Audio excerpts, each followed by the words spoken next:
Boy, oh boy, are things getting dicey and things heating up when it comes to college football playoff expansion negotiations between the conference commissioners.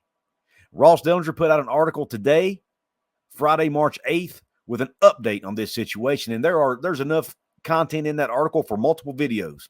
But in this one today, we're focusing on the Big 12, potential future expansion, and how Brett Yormark in these negotiations could be preparing the Big 12 to add ACC teams down the road. And we're going to talk about that right after this word from our sponsor. Ladies and gentlemen, this episode is brought to you by Dutch Miller Automotive, where friends and family pricing means you get the best deal right up front on any new or pre-loved vehicle in stock every time.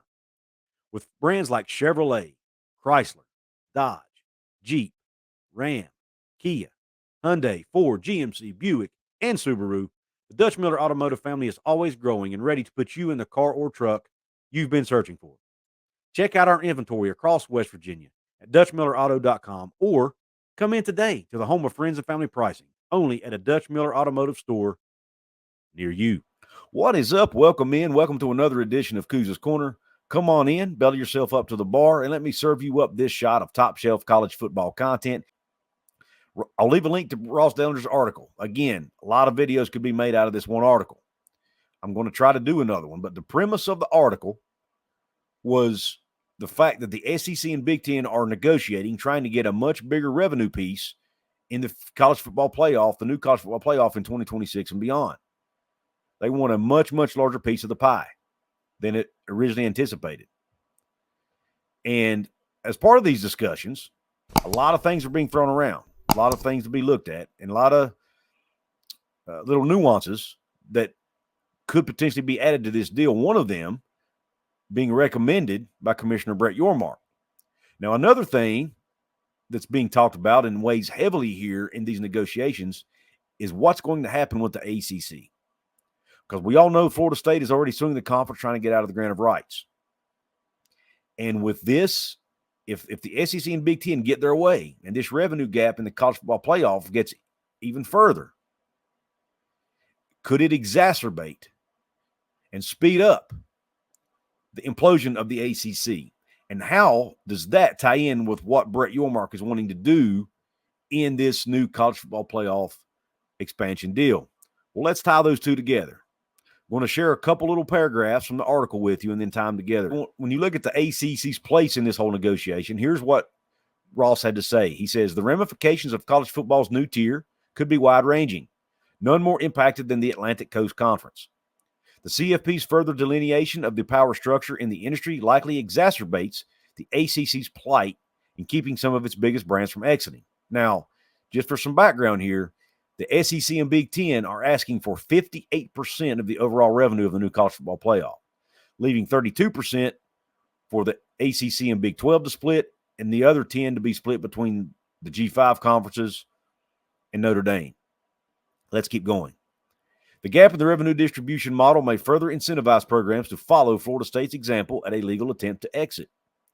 As their television deal falls further financially behind the Power 2, 7 ACC schools, Clemson, Miami, North Carolina, NC State, Virginia, and Virginia Tech, met independently last year to explore a potential exit strategy from the ACC's grant of rights. Leading the expedition were Florida State and Clemson, the two most disgruntled and perhaps valuable programs seeking a new conference. FSU took an initial step in its exit strategy in December, making a legal filing against the league. Court dates are set for later this spring. Attorneys for Clemson have spent the last several months gearing up for legal action of their own. Sources with knowledge of the discussions tell Yahoo Sports. So, to stop a second and expand on that, give you my thoughts. Florida State, while out here being very public about what they're doing, even releasing what ESPN and the ACC are saying was confidential information to try to get out of the ACC's grant of rights, Clemson is behind the scenes doing things as well, but they're doing it quietly. They're going about it in a little different manner. Not saying which way's right or wrong, they're just going about it differently. Let's keep going. More secession attempts could send the conference into chaos. The outcomes of any Florida State or Clemson exit, can they break free of the grant of rights, may chart a path for the other members of the 7, most notably North Carolina, the most attractive of the programs. Could the 7 independently leave the league and reform as a smaller, more valuable conference? Which could be a video all by itself. Could a subset of the 7 join a new conference? The Big 12, SEC, or Big 10? Notice the Big 12 mentioned there by Ross. Now, this was not a quote, I don't think, from any of his sources. This is Ross's own thoughts here. But I don't know that Ross would put this on paper if he didn't think it was a reasonable outcome. If he thought this was outlandish or, far out there, I don't think Ross puts it on paper and puts it out to the public. That's just not how people like Ross Dellenger do things. But when you think about the idea that the Big 12 could potentially get some of these ACC teams that are trying to get out, then you tie that into what Brett Yormark said during these discussions. And let's talk about that. When talking about the deal, when talking about the college football playoff format agreement, the contract they may sign, it says the contract is expected to include a definitive look-in provision in 2028. Now, what a look-in provision is basically they will step back in 2028, look at the deal, and decide whether or not it still makes sense. Do they need to go back and make an amendment to the deal? Do they need to change it? What do they need to do based on current market conditions at that time? But then it goes on to say the look-in provision can be triggered before that date of 2028 from any conference realignment. Again, were conference realignment to happen before 2028, then it would trigger that look-in provision sooner. And guess who came up with that idea and encouraged it? Brett Yormark.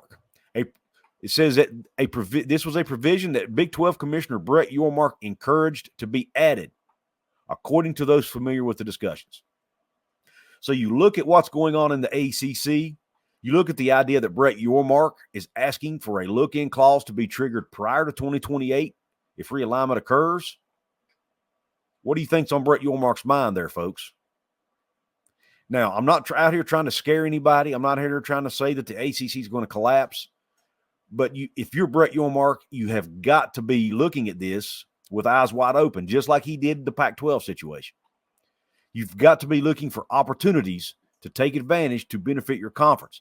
And if this were to happen, if the ACC does implode and these schools leave and the Big 12 can absorb some of them, they get more teams in their conference, arguably and likely some valuable brands, and it might line the Big 12 up to get a bigger piece of that college football playoff revenue than what they would currently be getting. That's why he wants the look-in to be triggered by any conference realignment. Now, how would you like to be a fly on the wall in Jim Phillips' office when you're in a meeting with all the commissioners, Brett Yormark, Jim Phillips, Greg Sankey, Tony Petitti? You've got all the commissioners in a room meeting, Mike Oresco, all of them. They're in this room or on a Zoom call, and you're the ACC, you're Jim Phillips, and you know your conference has a lot of issues right now, a lot of things to work out, and is at risk of potentially imploding down the road. And then all of a sudden, you've got this guy, Brett Yormark, who you just watched go grab 4 of the 4 corner schools, just like he verbally predicted, basically, without directly saying it. He telegraphed it. He even said that in an interview. I basically telegraphed what we were trying to do. You've got a guy who's that bold, that transparent, saying, hey, we need to add this provision in this deal. You don't think he's doing that for his own conference's benefit? His job is to take care of his conference and the teams in that conference. I would love to have seen the look on Jim Phillips' face when Brett Yormark made those comments. Love to have been a fly on the wall or to have been sitting on that Zoom call or in the room or whatever and see the look on Jim Phillips' face. That would be priceless. And again, is this great for the sport? It's not. I don't think any of this is good for the sport. But this is the direction we're going, whether we like it or not. And if you're Brett Yormark, you've got to align the Big 12 up the best you can. You've got to get them try to keep their spot at the power table. And in order to do that, if you think you need to try to add some ACC schools, then you've got to go try to add ACC schools. Try to get power in numbers. Try to bring more rivalries into your league. Try to bring more a larger geographic footprint, whatever the case may be. Try to add value to your league by taking advantage of another conference's demise. It sucks, but that's just the way it works at times, folks. That's business. Business can be a cutthroat world. And unfortunately, college sports has become a business. And you've got to take care of who writes your checks. And who writes Brett Yormark checks? The schools in the Big 12. I want to hear your thoughts. What do you think about these comments Brett Yormark made about that provision, that clause that he wants in that contract? And what do you think about the situation with the ACC? And what do you think overall about the situation with the SEC and Big Ten wanting 58% of the college football playoff revenue? Now, the formatting is still up for discussion as well. There's a lot of things on the table there as well. There are 3 or 4 different scenarios being socialized right now, put out into the public sphere in this article.